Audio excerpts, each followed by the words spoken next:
How many people in here are already using Cilium, Grafana, and or Prometheus? Either of them. Just like, oh, all right, let me break that down then, because I wasn't expecting that. All right, hold on.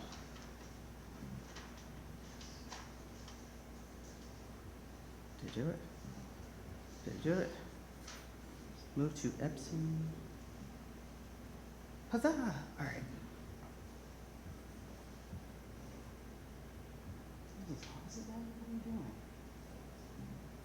There we go. All right, and then turn on Do Not Disturb. All right, how many people are using Cilium? I'll take it. How many people are using Grafana? Figured. How many people are using Prometheus? Is it kind of one of those, if you have one, you have the other kind of, okay, all right. That's kind of how I ended up here also. So I am Tracy Holmes. I am looking for my mouse. And I am going to give you all the remix of the talk that I would have given you had I been on time. That cool? All right, sounds good. If you've never heard me speak before, I'm kind of worse than JJ, just without all the puns. So yeah, this is Observability at Home, a Homelab experiment using Cilium, Grafana, and Prometheus. I am Tracy P. Holmes. I am a technical community advocate at Isovalent. So the first thing we're going to do is I'm going to go over, kind of give you a crib notes of eBPF, because honestly, I don't understand it. I don't have to. I just deal with Cilium. I'll give you some crib notes on Cilium, and then I'll give you basically what I did, how it ended up, and what I'll probably do later on. Cool? All right. So, since I don't have my clicker, oh, I told you all she was going to do that. Jesus. Sorry, cameraman. There we go. All right. So, what is eBPF? So, most of you probably heard eBPF is a set of superpowers. That's kind of the top thing that we kind of go with if we're not doing the whole, Star Wars thing. But what is it exactly? So, it's a tooling that attaches business logic to pretty much anything that's running in your kernel. So that opens up stuff like tracing profiles, tracing and profiling, observability, which is why I'm here, security, for us that would kind of be Tetragon, networking, that kind of stuff. So there's a lot that you can do with BBPF or eBPF. And if I say PBF, it's probably because I'm hungry and I'm thinking of peanut butter. It's a system that also allows dynamic extension of the OS kernel. At its core, it's just some instructions. That's basically what it is. And those instructions just happen to make it be able to attach to things so that you can see things that shouldn't be there or maybe should be there, depending on what you're looking for. So, it's also been taking Linux by storm. Voted one of the top trends in cloud native. And there's some SDP goodness going on around there also. So, how exactly does it work? Any OS kernel is event-driven. So you basically have events coming in from different physical or virtual devices, like network cards, storage devices, all that kind of good stuff. And then you have the processes that are making the system calls. eBPF provides the facility to attach that logic into those events running in the system. And so that way you have a deep understanding and like a magnifying glass going all up in your kernel to find out what's going on. Basically, what happened, why did it happen, where did it happen, and what can we do to prevent it? So, context. How do you get the context? Well, you use something called helpers.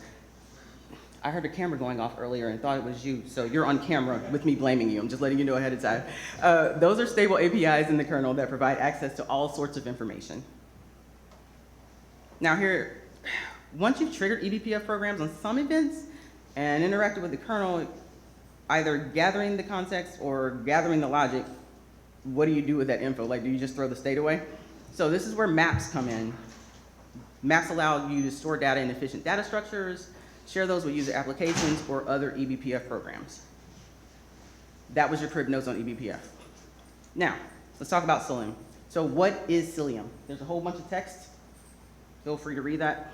But it makes the kernel microservices aware with the help of eBPF. More context than you would normally have with another CNI, but it helps you to leverage those superpowers. It also gives you rich context. It'll also help you answer questions like, what if you could use eBPF to control and observe all the network traffic in your cluster? You know, that magnifying glass that I was telling you about. What if you could use the context that we can gather from eBPF to understand which DNS queries are failing or failed in the last 10 or 15 minutes. So why is this interesting to you or us with Kate's? It's the superpower thing. So you gotta pick a CNI. There's a ton of use cases. I am not going down that list. But there's a whole bunch of functionality that Cilium will provide. But the bottom line is that eBPF provides a way for Cilium to gather rich context to be able to connect your applications together in an efficient way. It also provides the framework to be able to understand you saw nothing and reason about how your applications are behaving in the cluster. This is not a comprehensive list, but it's a big old list. The ones we're pretty much going to talk about today kind of touch on Kubernetes networking, but mostly the observability section.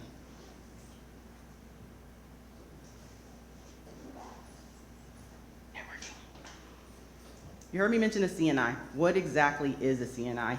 So it's the thing that allows the pods to communicate. Sometimes it also enables traffic into and out of your cluster. It also provides the network device config for your pods. It handles the IPs and routes, handles the traffic to and from the pods within the node and across the nodes. Now, these can be built in a range of ways. One of these ways is establishing a tunnel mesh between nodes where all the packets are encapsulated, or by integrating with the network to provide direct routing. Most naive implementations will implement all of this logic in IP tables in the kernel, which defines the chains of rules like if you see this IP, pass it in. If you see the IP, drop it. It's kind of like hot potato. Yeah, I'll just leave it at hot potato. I'm not going to even read the rest of the notes on that one. So how does Cilium implement the network plugin eBPF? So with a microservice model moving logic into more components, the network really is at the heart of your application, and it makes it efficient, allowing your apps to scale better. When something goes wrong, it's even more important to know what's going on. Cilium runs on an agent on each node with tailored eBPF programs for each pod, and this allows deep control and context to be used to implement the networking. So for example, services. Services is one area, and they're about providing consistent IP addressing for applications to talk to each other. App 1 wants to talk to App 2. It talks to the IP address. Then it's relying on the existence of that specific pod at that specific location, and if that pod goes away, App 1 needs to know about it and react to it. Think about it like this. You want to send $500 to your nephew. It's your grandmother. Your grandmother doesn't do anything other than cash and checks. You send the checks, she sends it to the old address. She doesn't have the updated address. She's App 1. She needed to know about that updated address. That or she forgot to write it down in the passwords notebook, but that's a whole nother story. Anyway, this model makes it easier to deal with the ephemeral and ever-changing nature of microservices, but it relies on the networking plugin delivering the traffic to the backend. Services are a crucial part of any cluster because pod IPs are ephemeral. In many clusters today, this is implemented in IP tables or eBPF. So, we know services are dynamic. We just talked about that. How do we handle them under the hood? So in Cilium, it's implemented using BPF maps, specifically a hash table that can perform the IP translation in constant time. Furthermore, since it's backed by a hash table, updates are also performed in constant time. Now, IP tables were initially designed for low churn environments. Changes in IP tables are not atomic. Even though it's possible to change just one rule in IP tables, what's really happening is that all the rules are evaluated. As we make changes more frequent, this problem gets a little out of hand. Now, Kate's was designed for high churn environments. Services are represented on each node in your cluster, so the problem gets worse as you scale in any dimension. Pods, services, nodes, ports, all of that good stuff.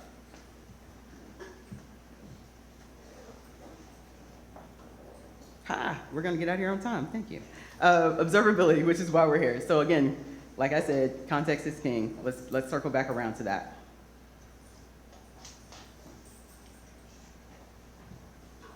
What is observability? And so for the purposes of this discussion, observability is about having the tools necessary to observe how your applications are behaving in the Kubernetes cluster. It's about having the camera at the doggy daycare so you can see exactly whose poop your dog is eating. That's basically what that is.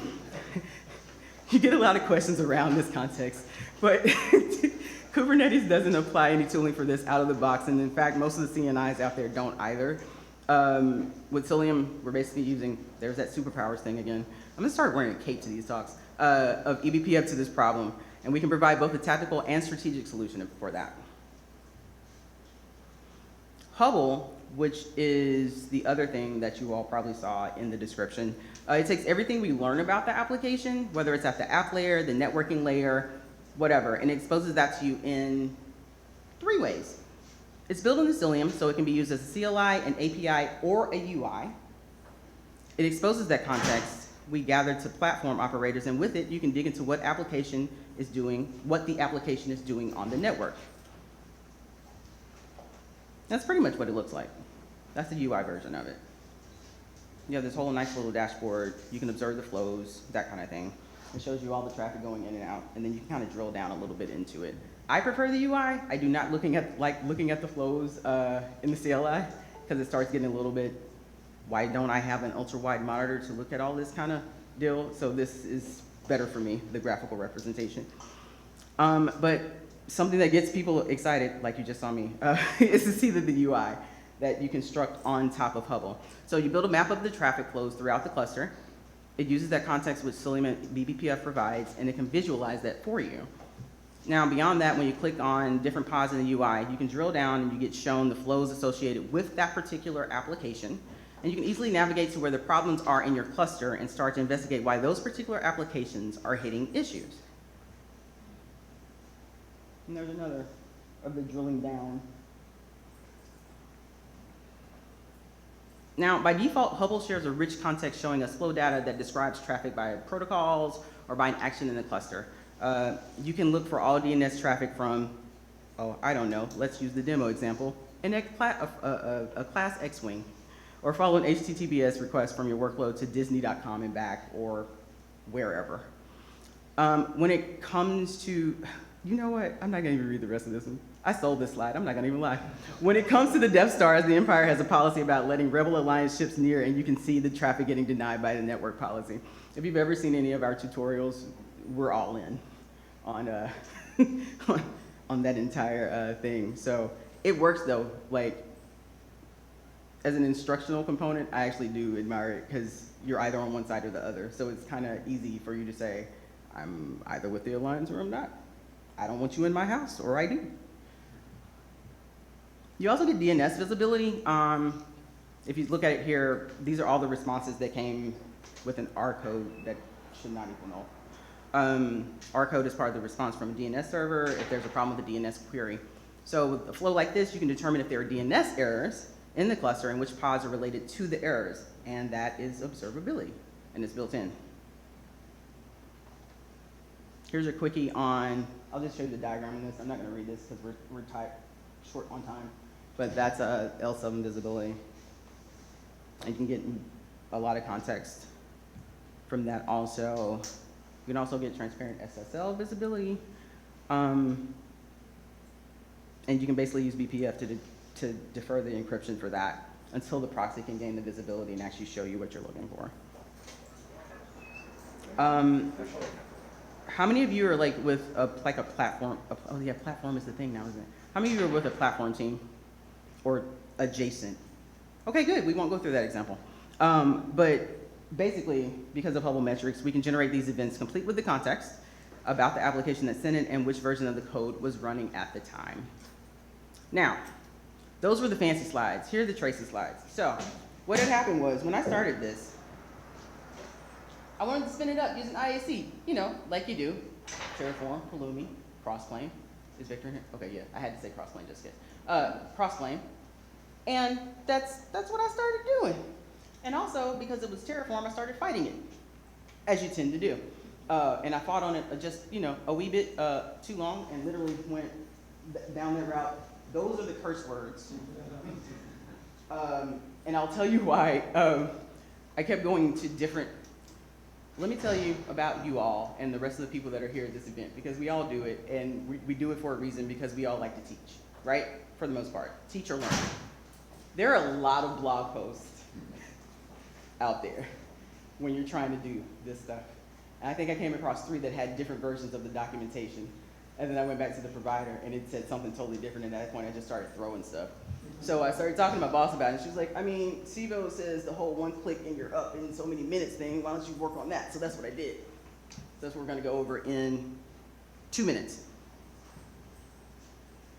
I got in there. If you've ever actually spun up a cluster on Civo, you all know how it is if you did it through the UI.